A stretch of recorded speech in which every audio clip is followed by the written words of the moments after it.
So if the data says, and it does, that white folks on average have 15 times the net worth of black folks, 13 times the net worth of Latino folk, right? We just assume, well, we must have worked harder. Is that right? That's interesting, because actually the black folks and brown folks have done some of the hardest work in this country ever since the country was founded. Were it not for the labor of African descended peoples, there would be no country at all. In fact, it was my family,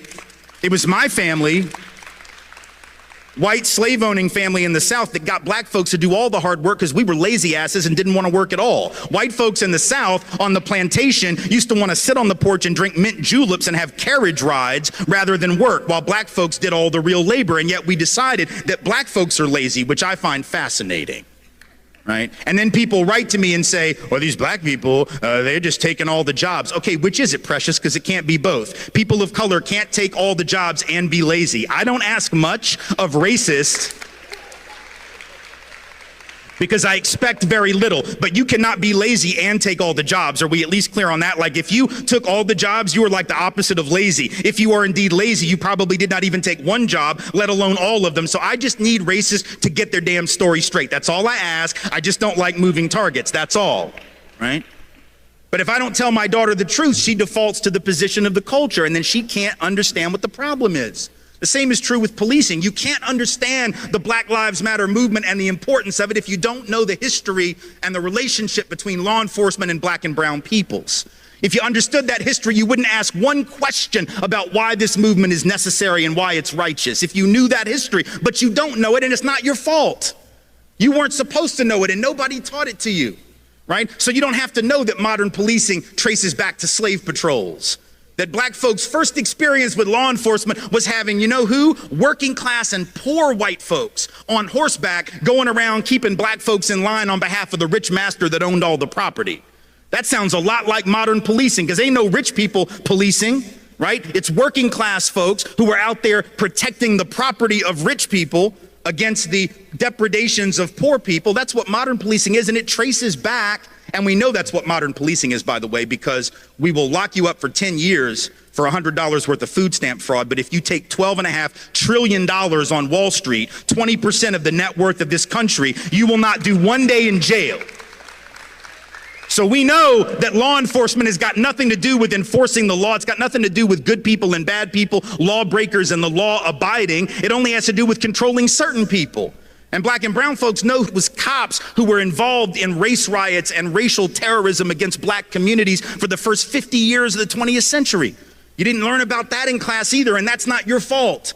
It wasn't taught. But in fact, every single year, just about from 1900 all the way to the 1930s, 1940s at least, there were race riots where white folks would just go into black communities, burn them to the ground, bomb them from the air like in Tulsa, Oklahoma, rip people out of their homes, beat them in the street, and police sat by, watched it happen, and participated. That doesn't mean that every cop in the modern era is like that, but it means that black folks can be excused for being not so clear on the decency of police in their communities because there's a history there. It was police who dragged black folks and white allies off of those sit-in stools at lunch counters in the South to enforce segregation. See, when your job is to enforce the law, and for most of American history, the law was against you as a people, then enforcing the law means you are the first line of oppression. People of color know that history and need to be excused when they don't just get over it, because that continues. How do we know it continues? Very easy. We know from the data on racial profiling that black folks are twice as likely as white folks to be stopped and searched for drugs, even though white folks are more likely to have drugs on us on the occasions that we're searched. White folks use drugs and sell drugs at the same or higher rate than black folks and Latinos, and yet it is black folks and Latinos who in any given year make up 85 to 90% of the people who get arrested and incarcerated for a drug offense. See, people of color know that. And if we don't understand when black folks rise up and say Black Lives Matter. Well, what do you mean? All lives matter. Yes, sweetheart, I know they do. Yes, they do. And that is a totally irrelevant and unnecessary point to make. You see, you don't have to say all lives matter. We take that for granted. What we've never accepted in this country is that black and brown life matter. You have to proclaim that which is ignored, you see. That's why we have Black History Month right now and not White History Month. We don't have to have White History Month because we got May and June and July and August. And every other month where we learn about white folks We don't have to call it that. See how slick that is? That's how white supremacy operates. You don't have to call it White History Month. You just call it history, literature, and theater, and poetry, and art.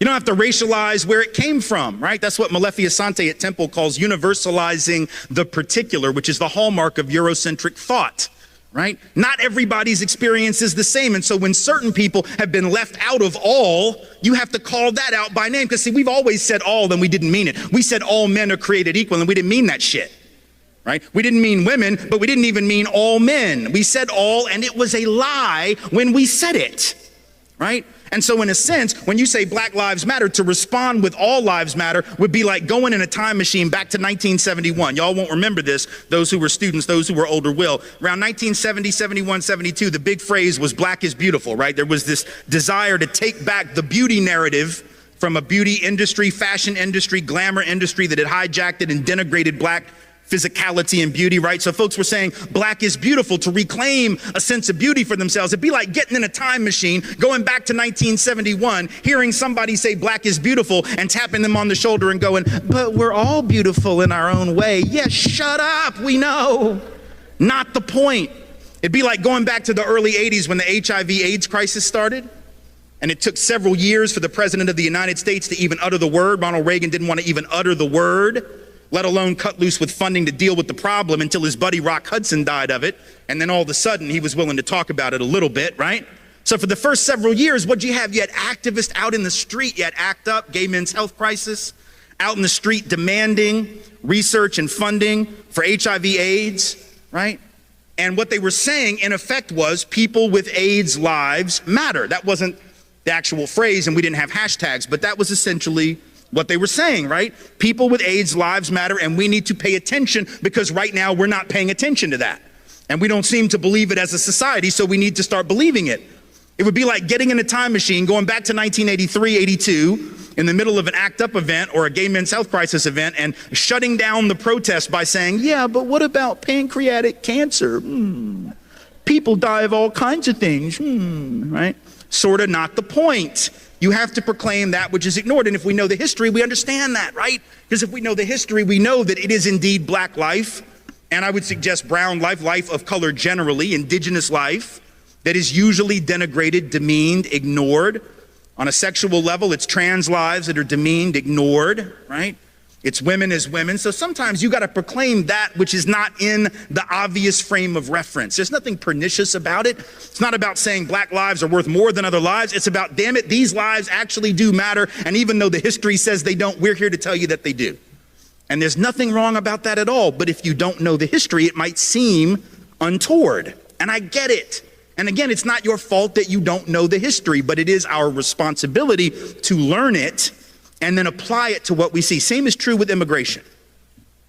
This immigration drama that we have right now is only possible because we don't understand our own history.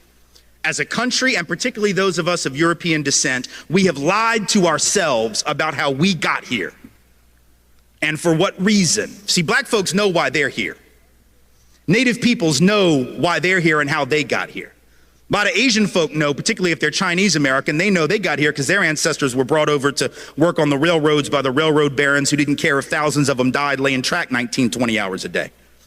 But for those of us who are from Europe, we have this fiction that we've told, and we believe it, even though there's no truth to it. You know what the fiction is? It's two parts. Number one, we say things like, with regard to Mexicans coming over the border, with regard to immigrants coming up, but only that border. That's the only one we care about, right? The southern border. I find that interesting. We're not flipping out about Canada, right?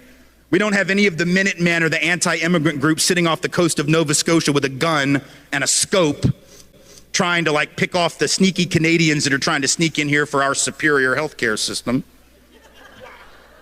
which after all would be a pretty stupid thing to do. But in any event, we only care about that one border, forgetting for a minute that that border was created at the end of a war that was started on false pretense by this country, after which we jacked half of their country.